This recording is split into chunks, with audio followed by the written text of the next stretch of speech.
Assalamualaikum warahmatullahi wabarakatuh. Dirujung tepang di sareng sumkuring di channel Agus Kopras. Masih dina jejer cerita dongeng Sunda anu judulna Buronan. Video ieu nyata merupakan video bagian ke-7. Pamirsa sadaya kumaha dararamang, mugi aya dina kawilujengan, aya dina kesehatan jeung aya dina kesuksesan kanggo barea di mana wae ayana. Doa anu sae ti simkuring. Mangga baraya nu teu acan subscribe mangga di subscribe channelna, tang hilap oge di like, comment, sareng share supados simkuring langkung sumanget pikeun ngadamel konten-konten anu sanesna. Dina video ieu aya sababaraha kode sandi anu nyaritakeun laporan patugas di lapangan ka markas besar. Tah kode-kode eta ngasa ukur rekaan simkuring salaku panulis dina ieu dongeng teu aya sangkut pautna sareng sandi-sandi resmi nu aya di institusi institusi mana wae. Mangga jengakeun ieu dongengna Buronan bagian ke-7. Wilujeng ngadangukeun.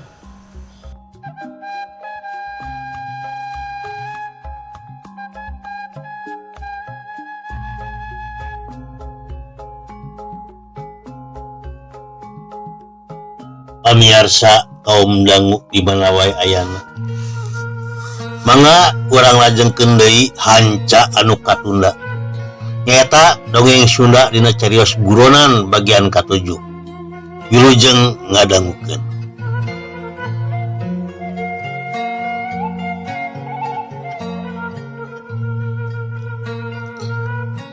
Tunda heula carita Nurul nu geus boga wewenang dina ieu perkara jeung Ubed katut soma nu boga rancangan jahat pikeun kulawargana Jaja.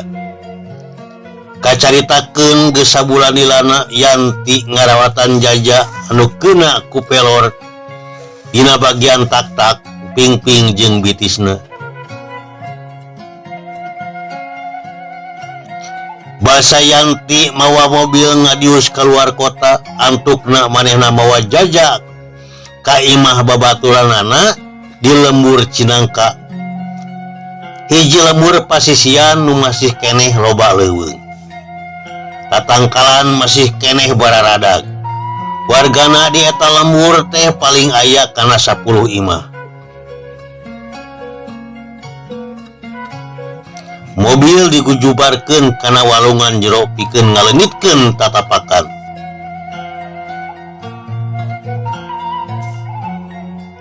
Tong dicaturkeun kumaha carana Yanti mawa Jaja ka imah Rahma, ngaran baturna Yanti anu ngumbara di kota. Geus nepi ka imahna, Yanti bala ka karatna geunaan kayaan nu karandapan. Satadina mah Rahma ngarasa kaberatan, tapi Yanti bisa ngayakinkeun yen Jaja jelema teu salah sabab manehna ngadenge paguneman antara Jaja jeung Ubed waktu di imahna. Anu antukna Rahma jeung kulawargana percaya ka Yanti jeung janji moal rek bebejak ka saha wae yen Jaja aya di imahna. Mimiti datang, Yanti ngalapelor dina awak Jaja, jumlahna aya 3 tuluy eta nu bolongna di ubaran, dibalur make ubar lembur nu dijieun tina tutuhan. 3 poe Jaja kakara eling. Di mana ieu kuring? Ceuk Jaja meneran geus eling. Nyampak gigireunna aya Yanti jeung Rahma. Akang aya di tempat aman, tong wakaloba usik bisi getihna kaluar deui. Yanti nembalan. Hatur nuhun pisan geus daek nulungan kuring. Ari salira teh saha? Nah bake aya di imah Ubed. Tuluy Yanti ngawawuhkeun ngaranna, laju nyaritakeun naha manehna make aya di imah Ubed. bari jeung nyaritakeun yen manehna duaan ayeuna geus jadi buronan paling di teangan petugas.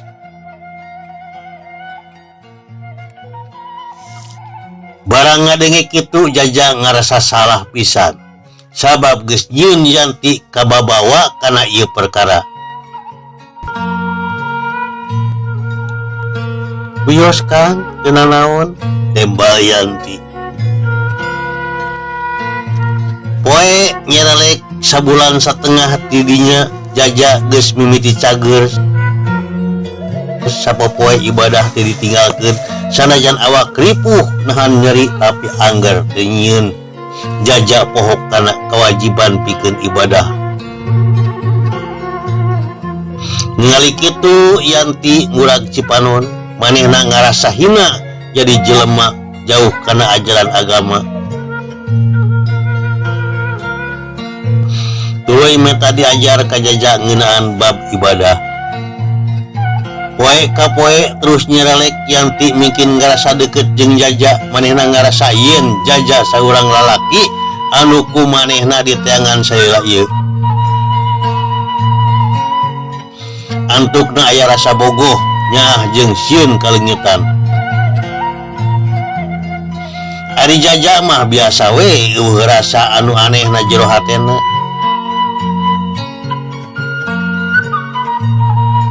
Nincak bulan katilu Jaja geus ngarasa bener-bener cager.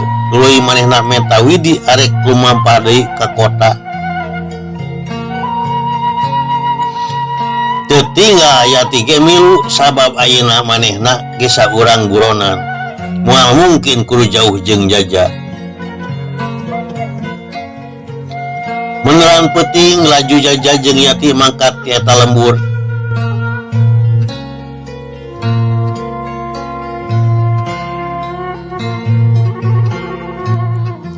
Pamirsa kaum dangu di mana wae ayana. Tunda heula eta. Kacaritakeun di Pasantren Al Hidayah, Mama ajengan maksum katut Ustad Hamdan jeung Imas geus ngadenge perkara anu karandapan ku Jaja sabab geus rame pisan dina berita, ditambah deui warga nu ngawangkong kabeh asa teu percaya. Nggak bisa sodik jadi buronan kunaon.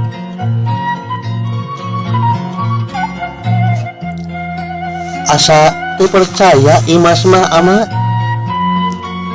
apaan nah kunaon Kang Sodik bet ngabohongan urang kabehan di dieu.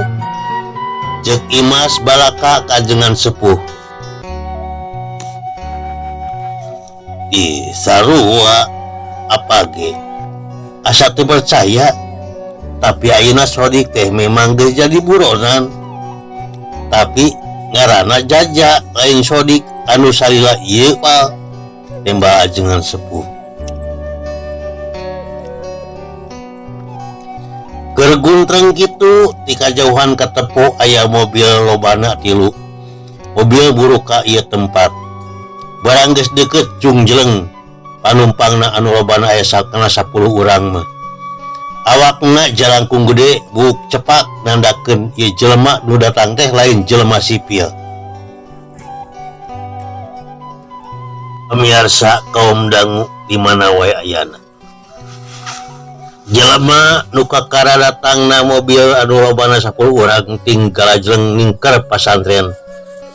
Geus yakin ieu jelema teh lain ti sipil. Benar, ieu pasantren tepat Jaja pesantren. Cek eta jelema bari tunjuk salam-salam acan. Tekung si aya ngaran Jaja nu pasantren di dieu. Dupi salira saha? Aya perlu naon? Nu nemalan lain ajengan sepuh tapi Ustad Hamdan anu nyamperkeun kaluar rohangan. Ajengan sepuh jeung Imas tetep cicing jero lepokeun. Arek Jaja atawa lain kuring geus meunang parentah pikeun bawa kulawarga ke kantor. Tembak eta jelema deui. Parentah ti saha? Kantor naon? Ustad Hamdan nanya deui bari geus taki-taki sabab nepok galagat teu hade Ye jelema nu datang teh rek boga paniatan teu bener. Da kantor polisi atuh. Sabab jaja teh saurang bulona anu paling diteangan ayeuna. Lamun bener di kantor polisi kita mawa keluargana, mana surat perintahna? Ustad Hamdan ketempo pisan taki-takina.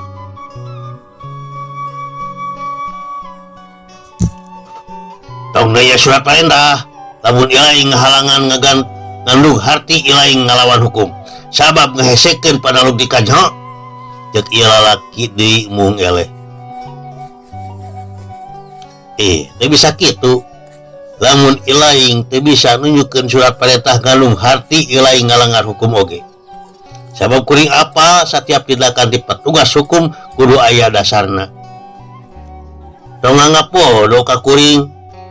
Ustad Hamdan nimalan teu eleh gebrag. Pamirsa antukna ieu padung dengan mungkin panas. Pada mung eleh. Ajengan sepuh nugas boga karateg teu genah tuluy nyitah Imas nyebut bari mawa anak-anakna. Imas gewat incah ti eta tempat malipir jalan tukang bari mawa anakna lempang gura-giru kajauhan pasantrenan dibaturan ku 4 urang santri anu geus luhur ilmu bela dirina.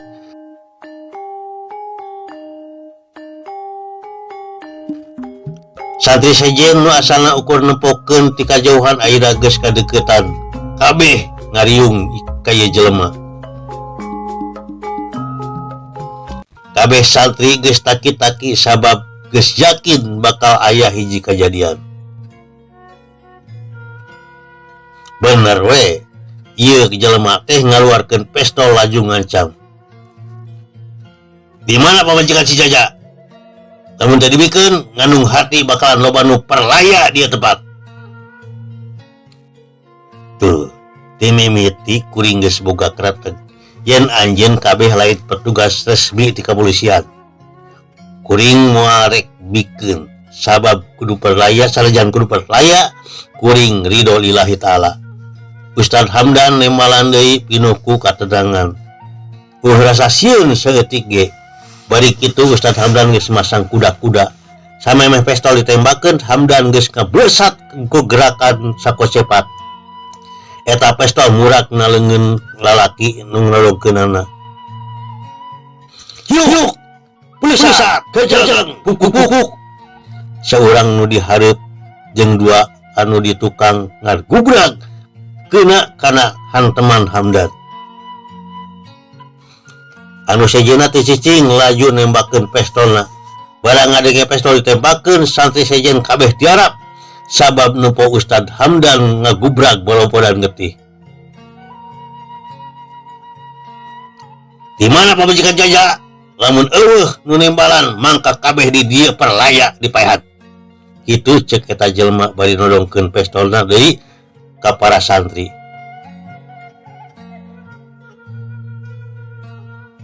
Pamirsa kaum dangu di mana wae aya. Hawa mungkin keung laju ajengan sepuh anu di jero kuat ngeluarkeun jampe pamakena rap sidakap menekung kanu Maha Agung. Dadak sakala karasa angin tiis anu teuing ti mana datangna ngagulung ieu tempat. Kabeh jelema nu kakara datang ngarasa lieur, beuteungna asa diaduk-aduk laju ara rongkek beungeut bias kesang ting kurucut teu lila kulepak kapieuhan kabeh. Geus kitu datang deui hiji mobil ka ieu tempat, panumpangna opatan taya lian nyaeta Nurul, Rian jeung 2 anak buahna. Ninggal Nurul ajengan sepuh rada reuwas sabab saapal manehna Nurul teh nu digawe jadi pangasuh anakna Imas. Geus ngajentrekeun saha manehna sabenerna ka ajengan sepuh, tuluy Nurul marentahkeun anak buahna pikeun nyokotan pistol ti jelema nu keur tinggolepak. Laju Nurul nempo ka Ustad Hamdan anu pinuh ku getih. Ngan masih keneh ngarenghap. Pamirsa, kayaan Ustad Hamdan bener-bener pikawatireun, pikarunyaun. genep pelor nembus karena awakna tapi alusna hiji pelor acan anu kena karena bagian mamaras atau organ penting dina awakna. Nurul mariksa kayaan Ustad Hamdan tuluy sabisa-bisa manehna nulungan ku cara anu geus diajarkeun ke sakola kepolisian kumaha carana ngubaran nalika aya nu katembak.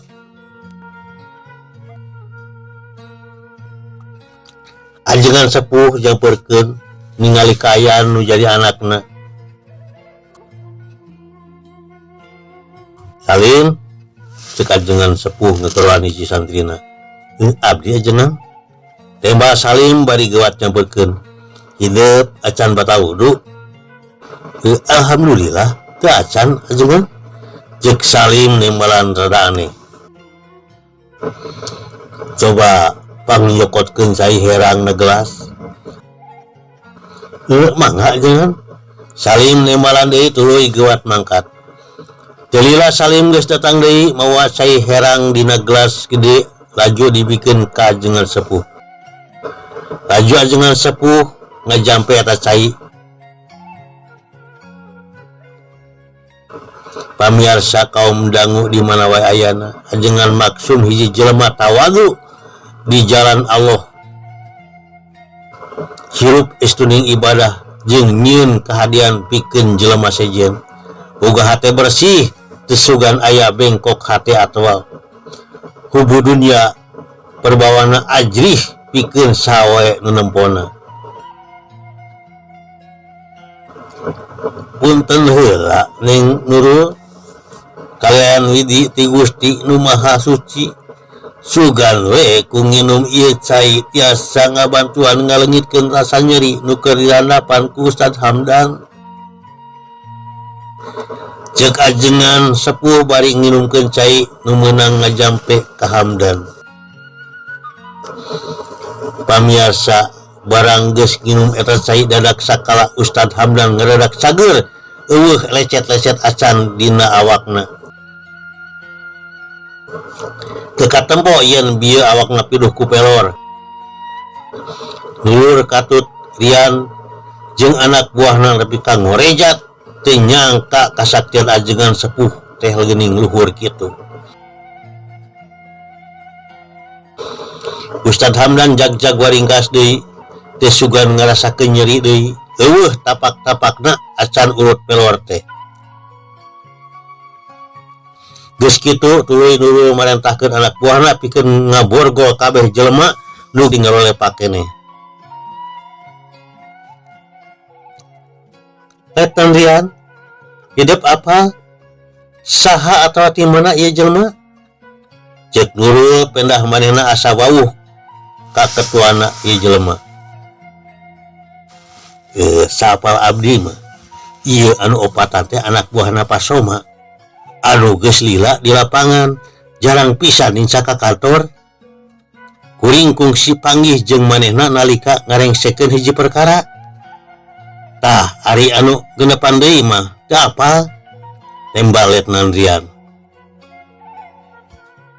Oh, geus bisa dipastikeun ayeuna mah musuh urang lain ngan saukur ti pihak sipil, tapi kolega urang oge aya. Tinggal neangan bukti anu kuat jeung saksi, anapun pangakuan bisa nyusul kena. Muhun Bu, ayeuna kedah kumaha? Ayeuna ibarkeun ka markas besar, minta dikirim tim propos ka dieu. Kahiji jang ngamankeun ieu tempat, kaduana jang mawa ieu jelema pikeun dipenta kateranganna di kantor. Dan omat ibarkeun make bahasa sandi perwira, sabab urang teu apa saha lawan jeung saha batur urang. Cek Nurul merentah Rian pikeun make sandi perwira. Ari sandi perwira teh nyaeta hiji kode khusus pikeun kepala panelungtikan nalika laporan ka markas besar nu ditarima langsung ku Deputi Bidang Operasi Kepala Kepolisian Negara.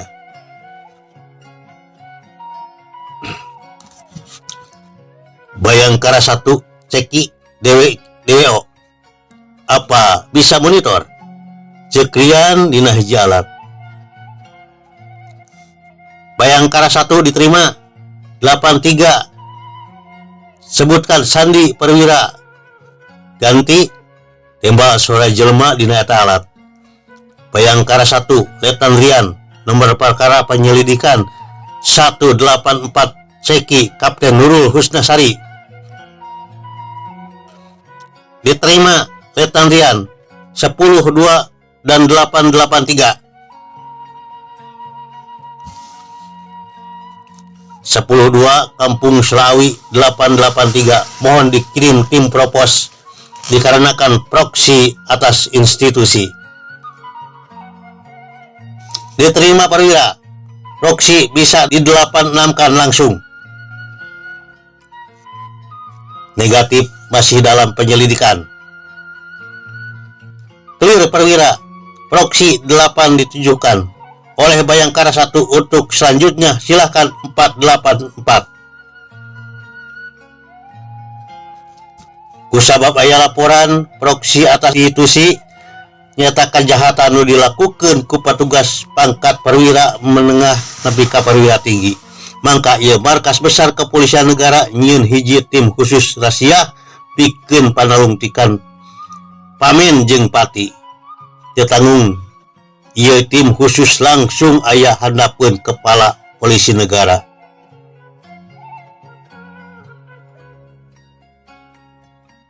Pamirsa kaum dangu di mana wae ayana. Tunda heula eta. Kacaritakeun Imas nu leumpang ngajauhan pasantrenan geus nepi di sisi jalan raya manehna dibaturan ku 4 urang santri.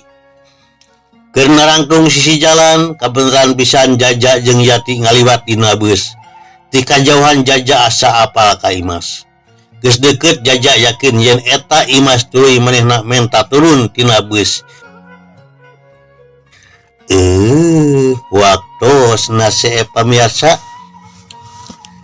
Urang tenen dihandeuleum sieum, cag urang tunda dihanjuang siam, tenen gesam sampereun, tunda gesan aleun mangsana urang samper deui, atur nuhun permios.